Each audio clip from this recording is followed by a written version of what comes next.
What's up guys, in this video I'm gonna show you how to quickly host a custom game in Battlefield 6.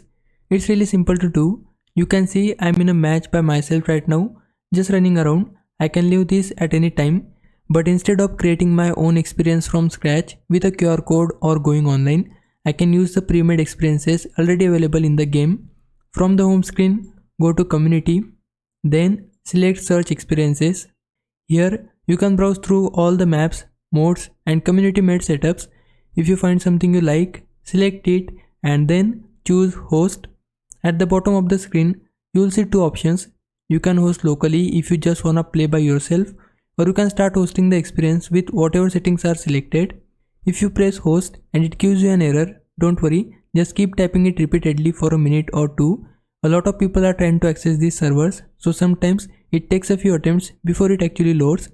Once you are in, you can edit the description, adjust your settings and even make it a persistent server that stays active. Check out all the different maps and setups available. There's a lot you can try out. If this helped you out, please like this video and subscribe my channel. For now, thanks for watching. Bye bye.